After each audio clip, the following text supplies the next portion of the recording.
The Regulating Act of 1773. How did it change the fate of British India? Picture a giant sprawling empire growing faster than anyone could control. The British East India Company had unchecked power, yet it was teetering on the edge of chaos. What could have saved it? The Regulating Act of 1773, a law that not only transformed the company's governance but also set the stage for the British Crown's eventual control over India. Questions about this act and its impact on British India are a staple in the exam. Understanding it gives you the keys to unraveling the complex history of British rule in India. Why did the British government feel the need to step in?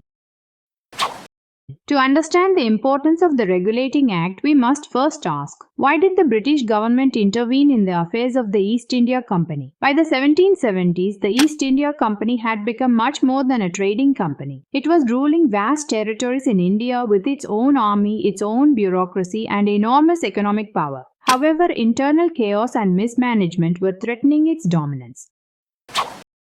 The story begins in the mid-18th century. The East India Company, having gained control over Bengal after the Battle of Plassey in 1757, became embroiled in scandals, corruption, and power struggles. The infamous Black Hole of Calcutta incident in 1756, when British prisoners were captured and killed, had already shaken British public opinion. The company's officials, both in India and at home, were indulging in corrupt practices with little regard for governance or justice.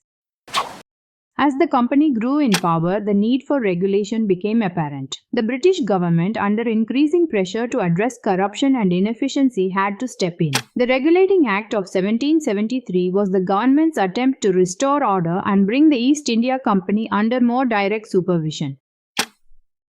How did the Regulating Act restructure British India's administration? The Regulating Act aimed to create a framework for controlling the East India Company's affairs. It fundamentally changed the way India was governed by the British. Let's break down the provisions and their effects.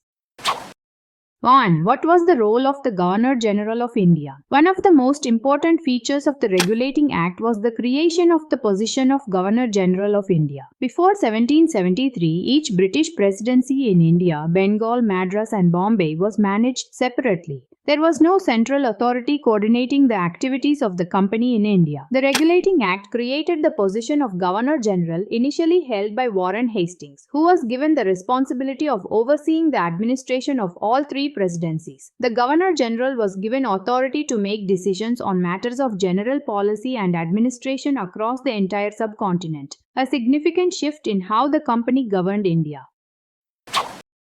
2. How did the Council of India affect governance? Along with the Governor-General, the Act established a Council of India. This was a 4-member body designed to advise the Governor-General and help him make decisions. The Council was supposed to act as a check on the power of the Governor-General, ensuring that decisions were made in consultation with others, not solely by one individual. However, the reality of the Council's role was less than ideal. While it was meant to be a body of shared governance, the Governor-General, particularly Warren Hastings, often managed to bypass the Council's advice and influence. The relationship between the Governor-General and his Council was often strained, and in many cases, the Governor-General held more power than the Council. The Regulating Act's attempt at balancing power thus had limited success. 3. What was the impact of the Supreme Court on British India's legal system? Another key provision of the Regulating Act was the establishment of a Supreme Court in Calcutta. The Supreme Court was intended to be a powerful body that could oversee and regulate legal matters concerning the company's employees and British subjects in India. This was part of a broader effort to introduce more order to the judicial system in India, which had been chaotic, especially under company rule.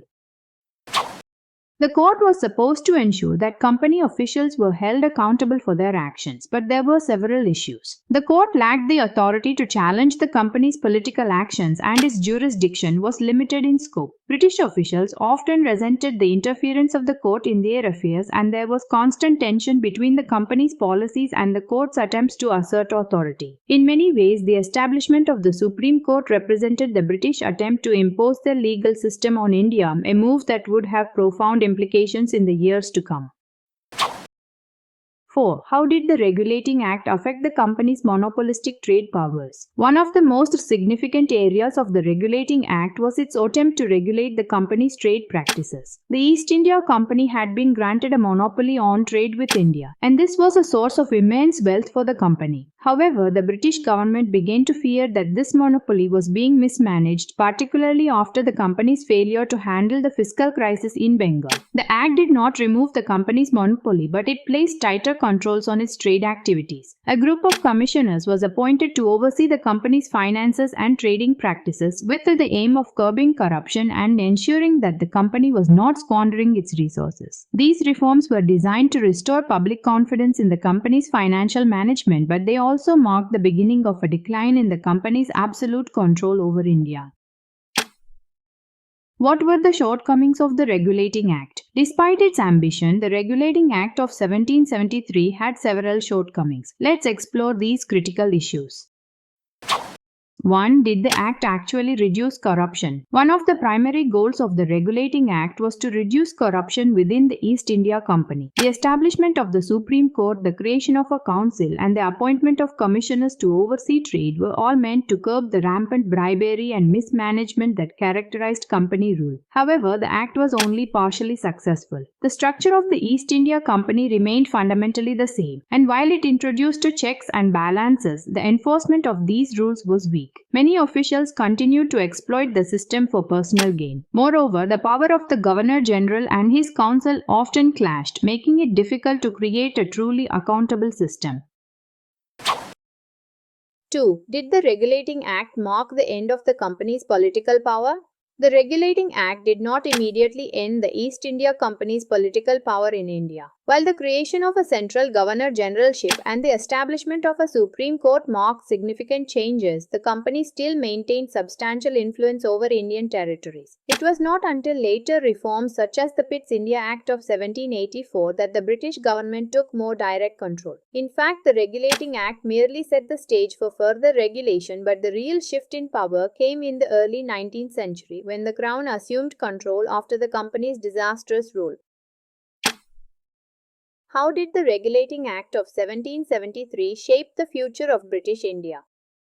The Regulating Act of 1773 laid the groundwork for future British reforms in India. Though its immediate effects were limited, it marked a turning point in the governance of the East India Company and the Indian subcontinent. The Act's centralized authority set the stage for future reforms and introduced a new level of legal oversight. The creation of the Governor-General's office and the establishment of the Supreme Court helped shape the colonial administration that would endure until India's independence in 1947. The Regulating Act also highlighted the complexities of colonial rule, where the interests of the British government often clashed with the economic and political realities of the East India Company. What lessons can we draw for UPSC preparation? The Regulating Act of 1773 is a crucial topic for UPSC preparation, especially when focusing on British colonial history. Here's some actionable advice for tackling this topic. Understand the context. Don't just memorize the provisions of the Act. Understand the historical context in which it was passed and how it fit into the broader history of British imperialism in India. Focus on impact. Focus not just on the what but on the why and the how. Why was the Act passed? How did it affect governance in India? What were its long-term consequences? Tell me your answers in the comments. Use case studies. Make connections between the Act and key historical events. For instance, link the Regulating Act to the eventual rise of direct British control over India. Prepare for analytical questions. The UPSC exam often tests your ability to analyze and critically engage with historical events. Be ready to discuss the Act's successes and failures and its role in the evolution of British rule in India. By approaching your study with these strategies, you'll not only understand the Regulating Act but also gain insights into the complexities of British colonial rule, an essential component of UPSC preparation. In conclusion, the Regulating Act of 1773 was a turning point in the history of British India. While it was not the final solution to the problems of governance, it initiated a process of reform that would reshape the company's role and eventually pave the way for direct British rule. For UPSC aspirants, mastering the nuances of this act and its consequences is essential. By understanding its impact, you can better appreciate the broader historical narrative of British colonialism, positioning yourself to excel in the exam.